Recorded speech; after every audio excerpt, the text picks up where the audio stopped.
Yeah, go ahead and have a seat, Dave. Okay. Now the thing is, George, we got to get David to be quiet through all this. Yeah. That's a hard task. No, I won't be. We want George to do the talking. All right. So, well, go ahead, George. Tell us. Well, I went in the service in 1943, and we left for Germany in 43. So we was on a French boat. It was Ile de France was the name of it. And it took us 15 days to get over there. 15,000 troops on a ship. A little crowded. So we landed on Normandy Beach. And it was still, the sand had a red tint to it. Looked like something, was like blood, and then went through the sand. But we were there just one night, and then the next day we moved out. And I was a replacement. Maybe all them troops were replacements. Anyhow, we got on a truck, a couple of maybe 20 guys, and when we get to a certain company that needed some troops, well, we just peel off, and I happened to just get off with the big red one. And my first job was after our sergeant met us. He had to walk quite a ways to get to where we met him, and he introduced himself, and then he says, now we're going to have to go up to the front and bring back one of our soldiers that just got killed. So we got him back. Wasn't very easy. Didn't have no stretcher.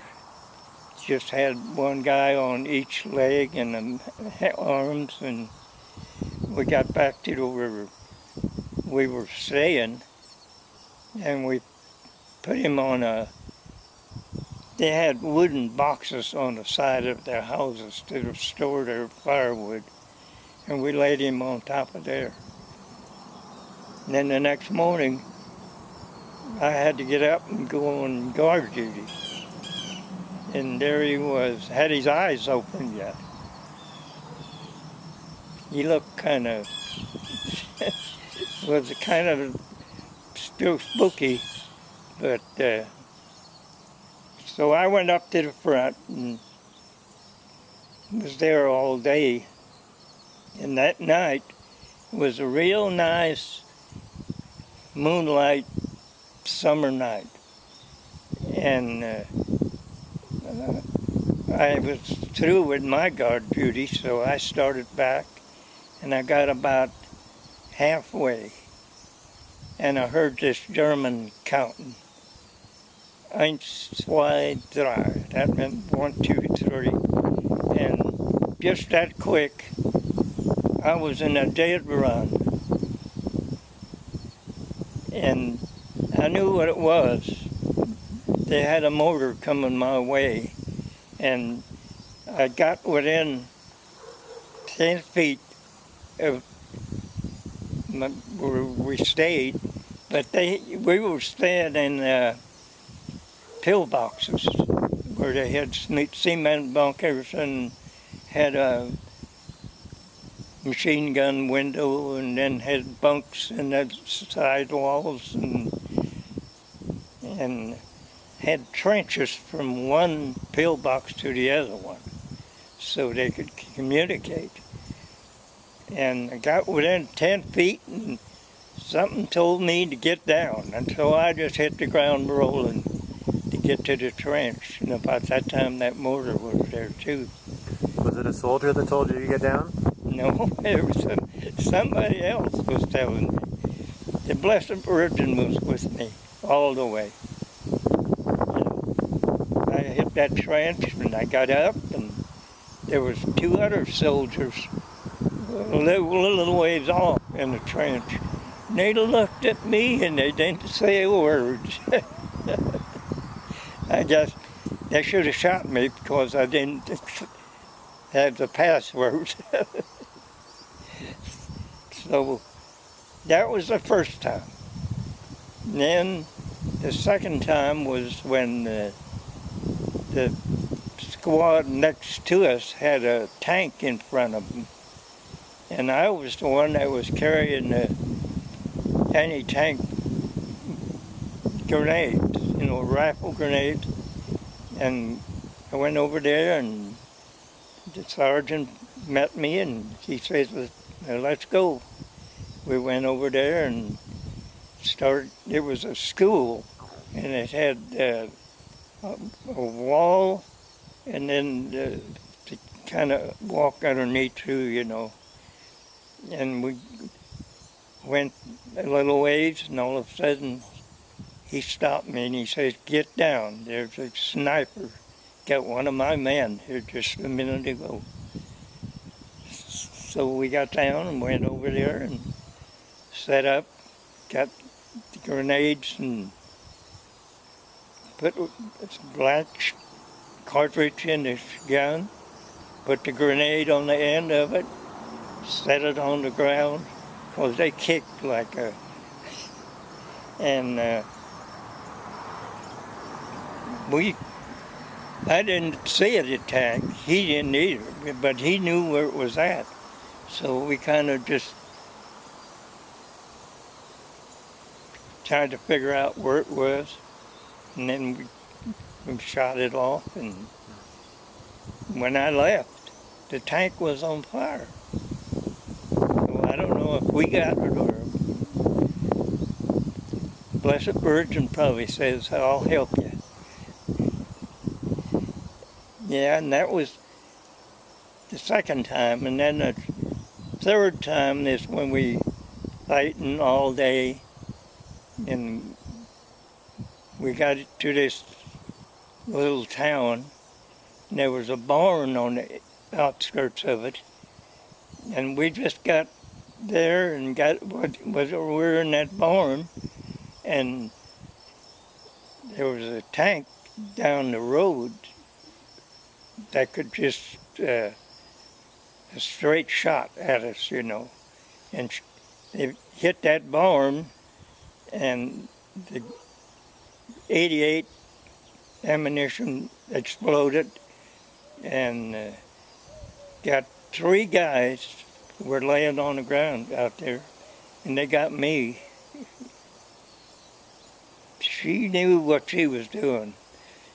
She moved that arm just in the right place. Anyhow, I was lucky that time. Wasn't luck, was a Blessed Virgin. And then we had to get our way back. And they carried one guy back on a stretcher, but I had to walk, and man, the ground was terrible. And then the boys that was carrying this other guy, they was falling down, and and so we got to that field hospital, and they took me in there, told me to sit on this kitchen stool, because there were some other guys who were not wounded quite enough to take up their time. So if you was wounded a little worse, they'd make you wait. And there was this little nurse who was sitting on a big desk, and she kept looking at me, wouldn't say a word. I wouldn't say a word either. And all of a sudden, I must have passed out. And that's why she was there to watch if I'd pass out. And then they took me in and worked on me. And put the cast on, but they put it on too tight. And I went back in the hospital there, laying on a cot, and there was another soldier was there. He's kind of a guy that would mosey around in the guys, you know, kind of look and watch what they, and I kept taking that one arm and just kept beating it, you know, because it was so tight. He told the nurse, and the nurse come and got me, and they took me back and put a different cast on. From there on, I went to Paris, France. They had a nice hospital there. I stayed there for about a week. Then I went to England, London, yeah. And I stayed there till the arm was healed up. And then they sent me back up to the front again. You saw more action there? No, but I had, the war was over with, really, and all those German soldiers were surrendering. Man, they was coming down the road, just platoon after platoon of them just marched. They gave up. And I had about 2,000 of them in my camp. I had a camp, and then there was a upper camp had 5,000. So they made some canes for me that I brought back. And did you ever pray with them? Did you ever pray with the German soldiers? Well, no, I didn't think they knew. But I believe in the Blessed Virgin Mary, that she brought me back alive. Did you ever hear her voice? Well, no, but I thought I heard her talking. What did she say? Well, it kept me calm. And I never did think I was in too bad of trouble over there, because I think she was there with me. Did you have a rosary with you while you were overseas? Yes. All the medals and rosaries that my folks could put on me. Did you have a priest as a chaplain over there? Well, we had one come around about every month and had a mass for us. Yeah, they had the old Jeep.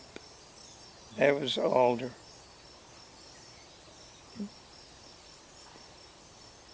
And a lot of boys went to Mass. So you probably remember all those the men on the plaque behind you. Did you grow up with them? Yeah, I grew up with all them. I knew every one of them. But I guess they had their problems too. I don't know if they believed in the Blessed Virgin as much as I did. But they all came back alive, didn't they? Yeah, that's what Father Hockenbrock had in his pledge that he'd make this grotto. And he done made a good one. Did you know about that pledge while you were overseas? No, I never did know what was going on. But I found out right quick when I come home what was going on. When you got home, was the grotto already built? No, they built it after we all got home.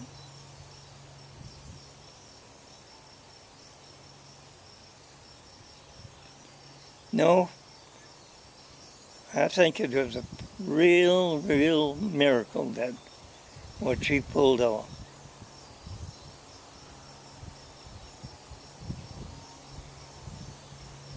And then after that, I was home, and last winter, I woke up one morning and I didn't feel that good.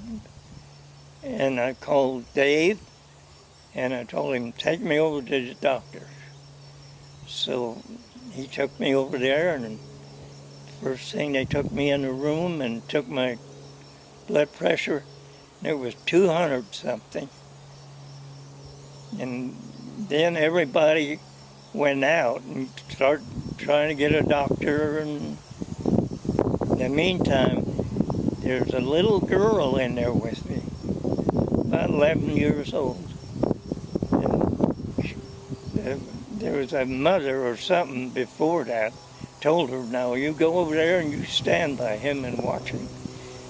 And she stood over there, and she didn't say nothing, but I did. And when the doctor got there, he took my blood pressure, and it was just perfect. So that was another one. We kind of figured out it was Bernadette, Sister Bernadette. Oh. Dave, you have any questions about the war service? And George and I shared a lot of experiences about that, and there's a lot he could tell you. Yeah. About being scared and praying. Well, this is a chance to tell it. George, you can tell him more about it. He was 19 years old when he got there, and Yeah. scared like all the guys are when they come into the place. Well, that's one thing about the teenagers now. They got a big problem too. And if they ask the Blessed Virgin Mary, she'll help. The whole parish should be asking. You kind of don't realize that she's that powerful. But If I could add one thing, I don't want to butt in on George there. Sure. But we were talking about that one day, and all wars, Korea and Vietnam, they had guys from this parish, and they all came back alive. yeah, So this is still going on. Yeah. It's because of the daily rosary that Monsignor Hockenbrock started Yeah. for this novena. But she's hearing this. yeah. I don't know if Father Hockenbrock asked my sister to pray the rosary before every Mass. Yes, she did. And She was faithful. I saw her here many a morning. yeah, we got the old Ford car. He just made a many a trip. Your family car or Monsignor's? No, family car. Oh. I heard Monsignor Hockenbrock was a fast driver. Yeah. Well, it was probably something new for him. Had control of the vehicle.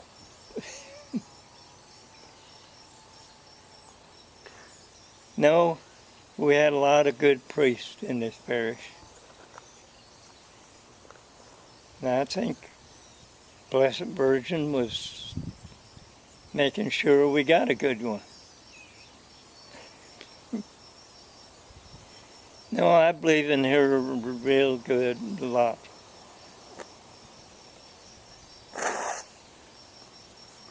When you came back after they built the grotto, was there a ceremony with all the soldiers present? No, we never did really. That was a big problem. We should have all had a big celebration when we come back. Because that's a lot of names on the plaque. I know it. That's 47, and there's a lot of wounded.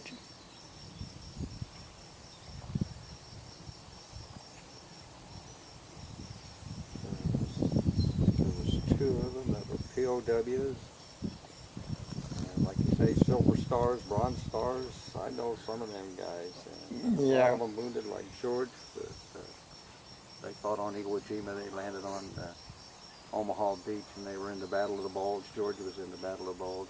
There's a lot of... Well, what I liked about my injury, it reminded me of the Blessed Virgin. How's that? Well, she's the one that brought me back. And maybe this arm was the one that done it. She probably took that arm and split it over there and took the beating.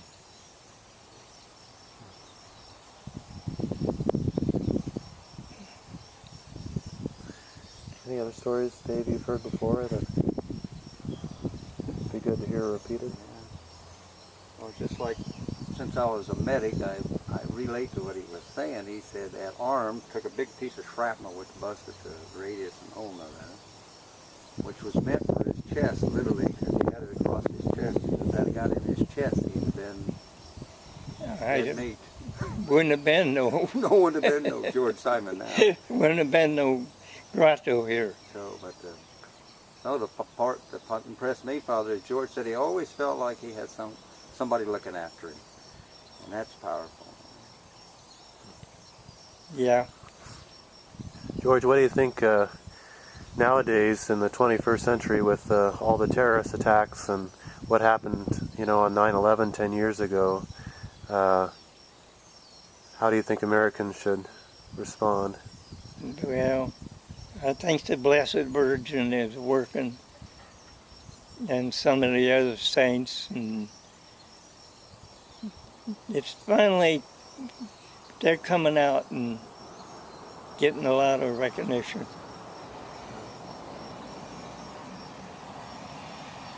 Well, our parish should be real proud of this, what happened. Shouldn't be afraid to tell other people what happened, because that was something.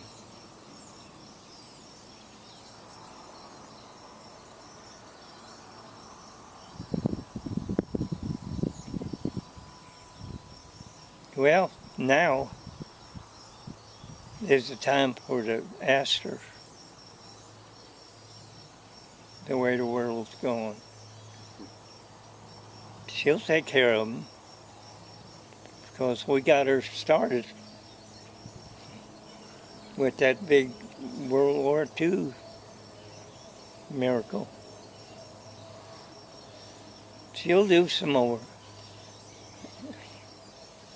How do you think she helps people feel? I don't know. We're too busy to think of all that stuff. Where she's helping, and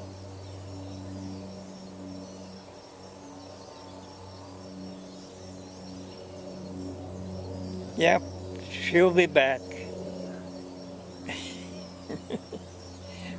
Well, it's good the parish before all the masses still, even today, the rosary's prayed. Yeah. Well, we done a lot with praying the rosary, like communists, and the Berlin Wall, and all that. We had, prayed the rosary to keep it going. You think she can help us today with the terrorists over in the Muslim countries? She could do a lot. She could stop that if she wanted to. I think a mother always could do more than the dad asking for help. Why is that? I don't know. Always the guy that would go to the mother, she was a little easier to get along with than the dad. The dad was always a boss, you know, what he said, but the mother was always there to keep the bottom going good.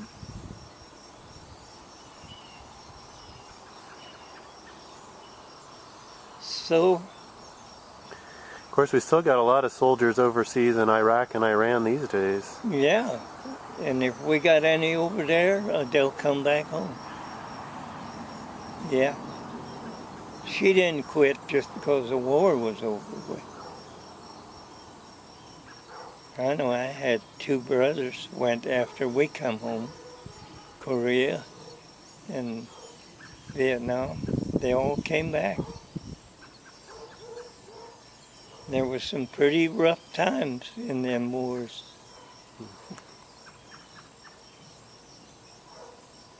Dave knows that. Do what? Okay. Well, I hit the 2 wars after George. I was born about the time he come home. But there was still the same thing. George and I talked about it, still killing and dying. And Yeah. I just wanted to add one thing to George's moving statement about mothers. You know, since I was a medic, and many a boy cried for his mother when he was dying. Yeah, They I always go believe back that. to mom. Yeah, So that's why the Blessed Mother's got a soft heart for soldiers. yeah. Well, anybody, you know, that's in trouble. Well, I was glad that she had a part of it. Yeah. George, what was your Purple Heart for? What was awarded for? That was when I got wounded. Yeah, I got wounded, and the medic came out and he says, "Anybody out there?" And just 2 of us answered. We went in, and the one soldier, he wasn't that bad. But as soon as he got to me and got that jacket cut off, he says he's got to go back. And the lieutenant was sitting there, and he says, "I'm going to turn you in for your Purple Heart." And yeah, You can tell them what your combat rifle means. That's very important to an infantry soldier. oh yeah, that combat rifle badge. Always on the ground.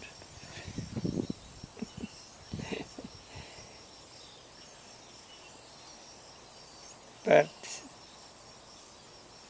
I went down here to Arlen Friend and his wife. They took me along to Air Force reunion. And man, them guys was just, they said, "You guys down there on the ground, you was really taking a beating." He said, "We always had a bed at night, but you guys didn't know where you was going to be at night." Well, they like to fight at night, by daylight or daybreak. Yeah. I think that's what they was doing with me. They knew I was going back and forth, us guys from guard duty. And they just probably said, "We better get him." And Blessed Mother got me on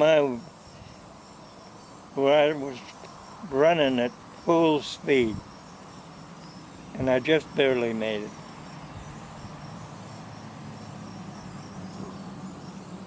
Yeah, some of the dirt that they throw out of the trenches. I could feel that hitting me. That trench was pretty deep.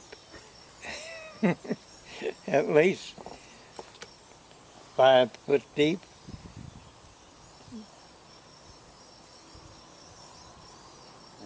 No, you see a lot when you're in the war. Them poor prisoners, man, they was glad to see us. Them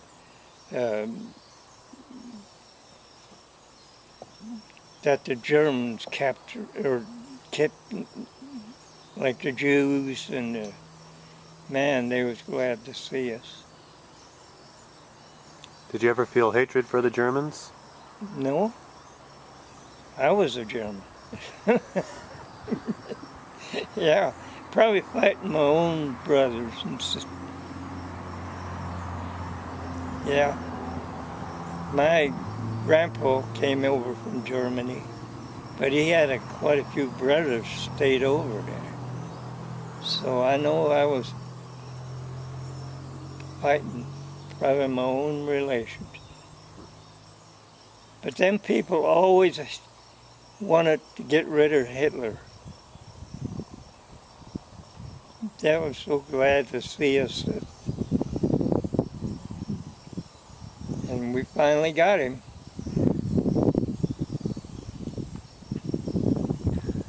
George, what would you say to the teenagers who are growing up today and that have so many challenges to their faith? You better keep in contact with the Blessed Virgin Mother. She's the one that'll help them more than anybody that we've got.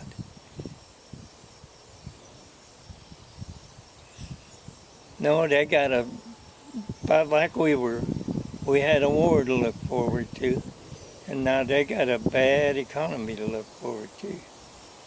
And they better kind of take notice how the Russia started this.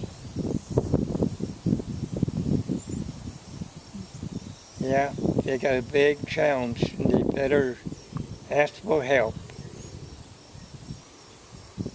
And I think they'll get it. Well, like that little boy, you know, that died and went to heaven. He said there's going to be a big war yet before this is all over with. So, You never know what's coming up. yeah. Dave, anything else? Well, when you were talking about your POWs, you might tell Father about how you felt about them guys. He said they were good guys. A lot of them were Catholic, German Catholic, and they didn't want to fight the Americans. They just had to do their job, and he said he felt like he did his job, and them boys are doing his job. And yeah, they were good men. Just like we were, them prisoners. They weren't prisoners, they were just soldiers that done their job. Yeah, I had a lot of talks with them Germans. And they always were ready to do anything for you.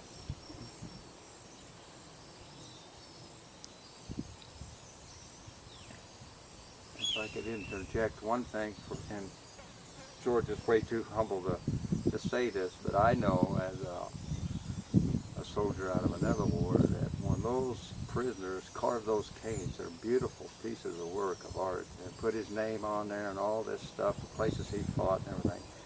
That's a sure sign that he was being a good man taking care of those prisoners and not mistreating them. In other words, they respected him to do that. They wouldn't have done that just for any guy that was guarding them. So anyway, I just throw that in there, kind of reflection on George's character and where he comes from. Well, there was no reason for us to be mad at them because we knew what they had to do. Yeah. And they was glad to get rid of Hitler. I'm sure they were. Yeah. Oh. Only thing I should have done is when I had all them prisoners found out if there was any Vogelives or Simons or Betsons or I could have probably met a lot of young guys that was related pretty close. George, let me just I want to get a picture of the plaque behind you, if I can. Because right there, right behind you is your name.